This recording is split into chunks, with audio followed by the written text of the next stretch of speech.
विरोधक आत्तापासूनच कारणं शोधायला लागलेत. याचा अर्थ त्यांनी पराभव जो आहे तो स्वीकारलेला दिसतोय आणि त्याच्यामुळे निवडणूक जाहीर व्हायच्या आधीपासूनच चालू आहे त्यांचं. आणि ते डेव्हलप करत करत आता त्यांचं म्हणणं आहे की आता पारदर्शक नाही, अमुक नाही. ते जेव्हा जिंकतात त्यावेळेला सगळं व्यवस्थित असतं आणि ज्यावेळेला त्यांच्या लक्षात येतं की आपला पराभव अटळ आहे त्यावेळेला निरनिराळी कारणं शोधण्याचा हा काम आहे. जनता सुज्ञ आहे.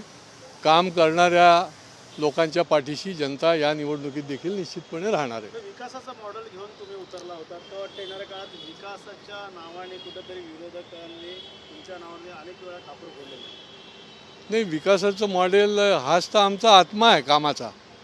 शेवटी या देशाचा विकास झाला पाहिजे, या राज्याचा झाला पाहिजे, या शहराचा झाला पाहिजे आणि त्याच्यामुळे विकासाचं मॉडेल, हॅपीनेसचा जो इंडेक्स आहे आमच्या लोकांचा तो कसा वाढेल याच्याकरता आणि याच्यावर आम्ही फोकस करून काम केलं पाहिजे आणि ती भूमिका घेऊन आम्ही ते विकासाचं मॉडेल घेऊन काम करतो आहे. मात्र वारंवार निवडणुका पुढे ढकलत होत्या, कुठेतरी सत्ताधाऱ्यांना कुठेतरी भीती होती. त्या अनुषंगाने लोकसभा पहिली त्यांनी घेतली आणि कुठेतरी पंतप्रधान नरेंद्र मोदी व्हावं यासाठी पहिली लोकसभा घेतली, नंतर विधानसभा घेतली, मुख्यमंत्री बसावं यासाठी कुठेतरी लांब लचकीमध्ये निवडणुका ढकलण्यात आल्या होत्या. नाही नाही, हे साफ चुकीचं आहे. निवडणुका या काही सत्ताधारी पक्ष म्हणून आम्ही नाही ढकललेल्या. शेवटी कोर्ट आहे, कोर्टामध्ये काही मॅटर्स आहेत, आजही आहेत काही मॅटर्स. आता नगरपंचायत नगरपालिकेच्या निवडणुकांचं देखील आता 20 डिसेंबरला उरलेल्या लोकांची निवडणूक आहे आरक्षणाच्या विषयामध्ये आणि त्याच्यामुळे ते काहीही करून कसं सत्ताधारी लोकांवर खापर फोडता येईल याचा ते बघतच असतात. पण आता सगळे नॅरेटिव्ह त्यांचे फेल जायला लागलेत. लोकांना कळायला लागलेलं आहे की हे काहीतरी चुकीचे नॅरेटिव्ह बनवतात, असं नाही आहे आणि त्याच्यामुळे निश्चितपणे महाराष्ट्रातली जनता जी आहे ती विकासाच्या बाजूने आमच्याबरोबर राहील. सर, महापौर पदासाठी आता कुठेतरी रस्सीखेच सुरू होती. आता महायुतीचा महापौर होणार का भाजपचा महापौर होणार? विरोधात देखील लोढा म्हणतात की आपली कॉलर टाईट झाली पाहिजे, जर महापौर बसला तर त्यामुळे कुठेतरी किरीट सोमय्यांचं म्हणणं कसली कॉलर टाईट असे प्रकारचं होतं की भाजप म्हणून काम करत आहे, महायुती म्हणून काम करत आहे. नाही, शेवटी त्या पक्षाला वाटतंच की आपला महापौर झाला पाहिजे. परंतु ज्यावेळेला एक व्यापक असा दृष्टिकोन ठेवला जातो त्यावेळेला राज्य म्हणून असाच विचार केला जातो की महायुतीचाच महापौर निर्णया ठिकाणी बसला पाहिजे. सर, आज देखील मोठ्या प्रमाणात पक्षप्रवेश होणार आहे. ठाण्यामध्ये मयूर शिंदे यांचा पक्षप्रवेश असणार आहे. मयूर शिंदेवरती अनेक गुन्ह्यांसंदर्भात ठपका ठेवण्यात आलेला आहे.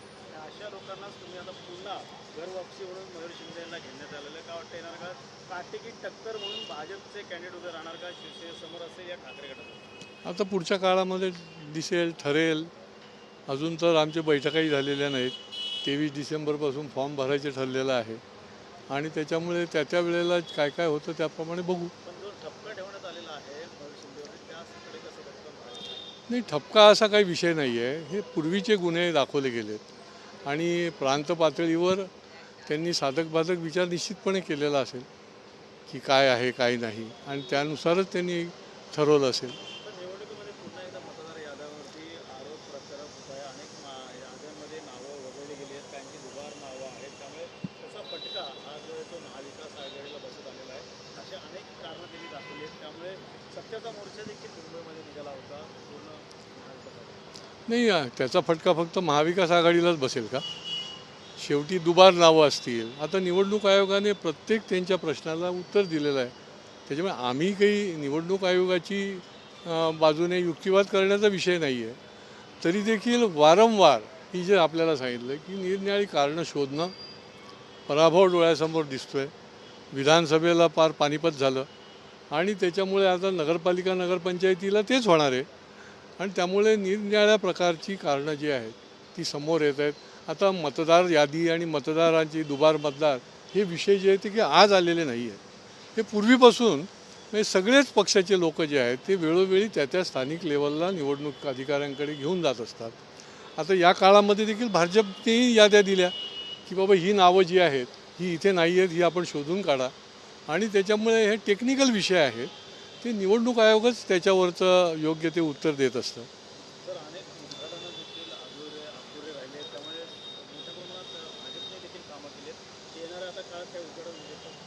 नाही, आता आचारसंहिता तर सुरू झालेली आहे आणि त्याच्यामुळे आता आचारसंहिता संपली की उद्घाटन होतील. शेवटी हा विकासाचा सिलसिला हा काही केवळ निवडणुकीच्या आधीपुरता नाही आहे. हा 365 दिवस महाराष्ट्र आता थांबणार नाही.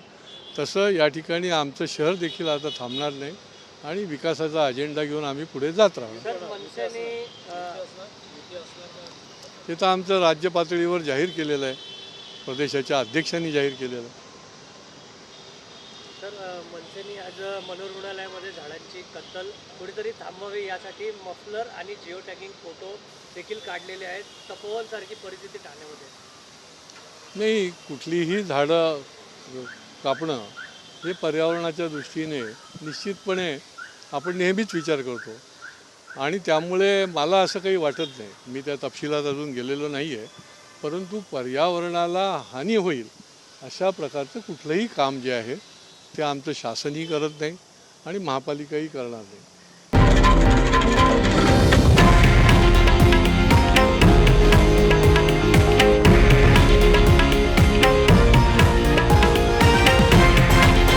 हे आहे देशातील नंबर 1 न्यूज नेटवर्क आणि आपण पाहत आहात TV9 मराठी, एकमेव.